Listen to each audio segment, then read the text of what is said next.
ఎన్నికల ప్రచారం అనుకోవచ్చు, లేకపోతే జగనన్న శ్రమ గర్జన శ్రీఫలం ఆయన శంకారావం మోగించి ఈరోజు మన ముందుకు వస్తా ఉన్నాడు జగనన్న.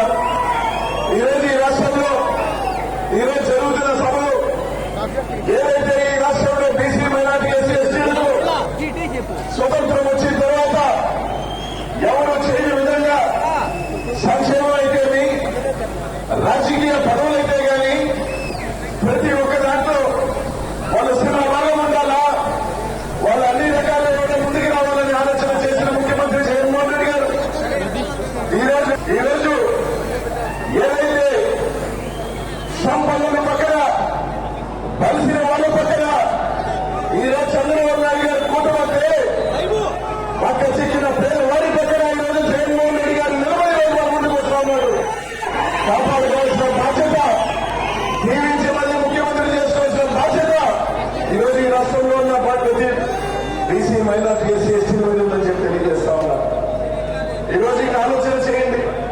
ఈరోజు ఎన్ని కుట్రలు పెడుతున్నారో మీరు అందరూ కూడా చూస్తా ఉన్నారు. ఒక్క వ్యక్తిని కొట్టడం ఈ రాష్ట్రంలో ఎంతమంది కట్టకట్టుగా వస్తా ఉన్నారో చూస్తా ఉన్నారు. ఒక మహిళలో పెట్టి ఈ రోజు వాళ్ళ కుటుంబంలో వచ్చే వ్యక్తిని తీసుకొని వచ్చి ఈ రోజు కాంగ్రెస్ పార్టీ చంద్రబాబు నాయుడు గారికి మేలు చేకూర్చే విధంగా జగన్మోహన్ రెడ్డి గారిని అరిసే విధంగా ఈ రోజు కట్టకట్టును ఏ విధంగా వస్తున్నారో ఈ రోజు ప్రతి ఒక్కరూ ఆలోచన చేయాల్సిందే. ఈ రోజు జగనన్న నమ్మకం ఉన్నది. ఈ రోజు జగనన్న ఈ రోజు చేస్తున్న సంక్షేమం ఈ రోజు మన బడుగు బలహీన వర్గాలకి మైనార్టీలకు ఈ రోజు నేరుగా అందిస్తున్న సంక్షేమం, మహిళాలకు ఇస్తున్న సంక్షేమం, రాజ్యాంగ పదవులు ఇస్తున్న సంక్షేమం ఈ రోజు జగనన్నని కాపాడుకోవాల్సిన బాధ్యత మన మీద నమ్మకంతో మీరున్నారు. మన అందరితో ఈ రోజు జగనన్న ఎంతమంది కట్టబెట్టుకొచ్చినా నిన్న చెప్పినాడు పద్మవ్యూహంలో చిక్కుకున్న అభిమన్యుని కాదు ఎంతమంది కట్టబెట్టుకొచ్చినా తప్పకుండా మీ అందరి ఆశీస్సులు ఉన్నాయి కాబట్టి, మీ అందరూ దీవులు ఉన్నాయి కాబట్టి ఆయనకున్న నమ్మకం, ఆ భరోసా తప్పకుండా నేను చేసిన మంచి ఈ రోజు ఈ భారతదేశంలోనే ఏ ఒక్క నాయకుడు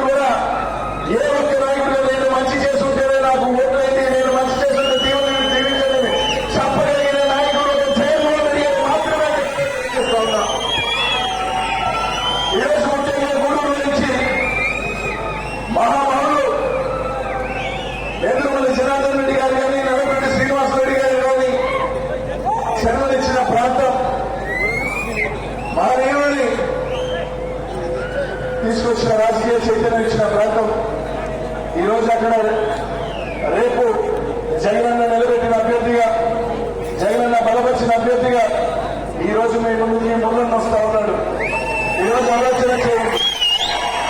ఒకసారి పదవి ఇవ్వకపోతేనే, ఒకసారి అవకాశం ఇస్తేనే ఈ ఊళ్ళో చాలా మంది మోసం చేసుకున్నారు.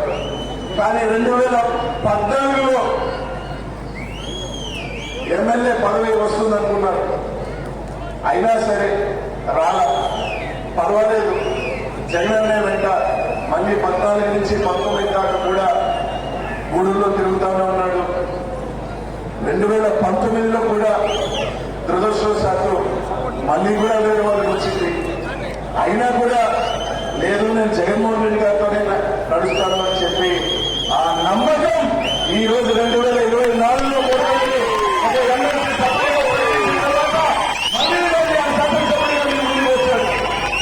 కాబట్టి ఈరోజు నమ్మకానికి పెద్దపీటగా ఈరోజు మురళిని దీవించాల్సి ఆస్వాదించాల్సిన బాధ్యత ఈరోజు మీ అందరి మీద ఉంది. దాదాపు ఈరోజు పదవులు ఇచ్చి ఈరోజు మనకి గౌరవాన్ని కల్పిస్తుంటేనే ఇక్కడ నుంచి అక్కడికైనా మనం లేకపోతే ఇంకోటి వెళ్తేనే ఈరోజు పక్క పార్టీల వైపు చూసి పక్క పార్టీలు దూకే వాళ్ళు ఈ జిల్లాలో చాలా మంది ఉన్నారు. చాలా పెద్ద పెద్ద మంది కూడా చూశాం. అయినా కానీ 2 పర్యాలు శాసనసభ అభ్యర్థుల దాకా వచ్చి పదవి రాకపోయినా కూడా ఈరోజు జగన్మోహన్ రెడ్డి గారిని నమ్ముకొని ఈరోజు ముందున్నందుకు తప్పకుండా ఈరోజు జగనన్న గుర్తించి ఈరోజు మంచి అవకాశం ఇచ్చాడు. గూడూరులో నుంచి మంచి మెజారిటీతో మీరు దీవించి మంచి మెజారిటీతో ముందులను గెలిపించాలని చెప్పి మేము అందరూ కూడా కోరుతున్నా. ఈ జిల్లాలోని చైతన్యం ఉన్న నియోజకవర్గం మీది ఆలోచన చేయండి.